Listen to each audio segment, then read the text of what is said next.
آپ سے کوئی پوچھے کہ اس دنیا میں سب سے پہلے حج کس نے کیا تو شاید آپ نہیں بتا پائیں گے۔ دوستو آپ کی جانکاری کے لیے بتا دیں، سعودی عرب کے مکہ شہر میں کعبہ شریف کی تعمیر تو آدم علیہ السلام کے دور میں ہی ہو چکی ہے۔ روایتوں میں ملتا ہے ہمیں کہ جب اللہ نے حضرت آدم علیہ السلام کو جنت سے نکال کر زمین پر بھیجا تو آدم علیہ السلام نے اللہ کے حکم سے پہاڑوں سے پتھر لا کر خانہ کعبہ کی تعمیر کی، لیکن اس کے ہزاروں سال بعد جب حضرت نوح علیہ السلام کے زمانے میں جو بھینکر طوفان آیا تو اس طوفان میں کعبہ شریف کا ڈھانچہ بھی ڈھہ گیا تھا، لیکن اتنے وشال کائے طوفان کے باوجود بھی اس کعبہ شریف کی بنیاد باقی رہی۔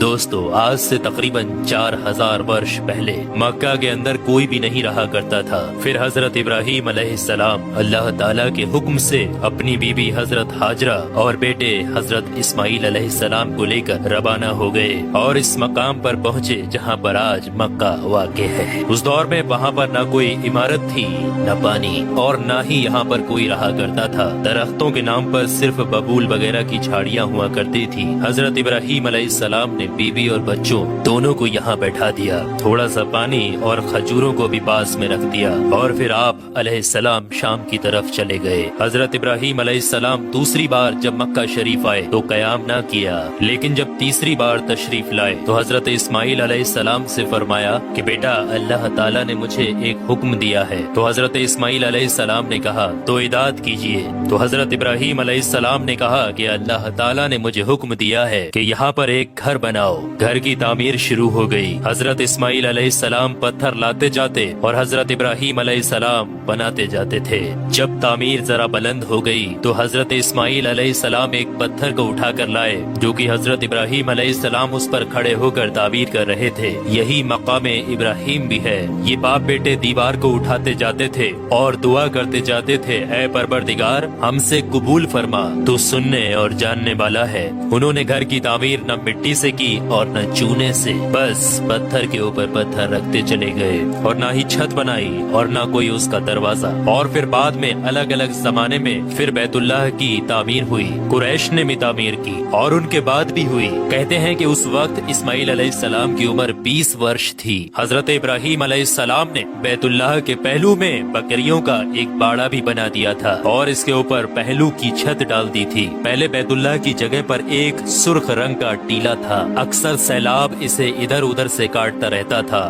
جب حضرت ابراہیم علیہ السلام تعمیر کعبہ سے فارغ ہوئے تو حضرت اسماعیل علیہ السلام سے ایک ایسا پتھر لانے کے لیے کہا جو طواف کی شروعات کے لیے نشانی کے طور پر استعمال کیا جانا تھا۔ یہ پتھر حضرت جبرائیل علیہ السلام ابو قبیس کی پہاڑیوں سے لے کر آئے۔ حضرت ابراہیم علیہ السلام نے اسے اس مقام پر رکھ دیا جہاں پر وہ اب تک قائم ہے۔ روایتوں میں آتا ہے کہ یہ پتھر بہت روشن تھا۔ حضرت جبرائیل علیہ السلام نے انہیں تمام مقامات بھی دکھائے۔ اور دوستو جب حضرت ابراہیم علیہ السلام کو اللہ کی طرف سے لوگوں کو حج کرنے کی دعوت دینے کا حکم ہوا تو حضرت ابراہیم علیہ السلام نے اللہ سے یہ سوال کیا کہ اے میرے خدا یہاں پر کون لوگ ہیں جو کہ میری آواز کو سنیں گے؟ اللہ تعالیٰ نے فرمایا کہ اے ابراہیم آواز دینا تمہارا کام ہے اور لوگوں تک اس آواز کو پہنچانا میرا کام ہے۔ دوستو اس کے بعد حضرت ابراہیم علیہ السلام ابو قبیس کی ایک بڑی سی پہاڑی کے اوپر چڑھ کر ایک بڑے سے پتھر کے اوپر کھڑے ہوئے اور لوگوں میں حج کرنے کا اعلان کیا کہ اے لوگو اللہ تعالیٰ نے ایک گھر بنایا ہے اور تم پر حج فرض کیا ہے،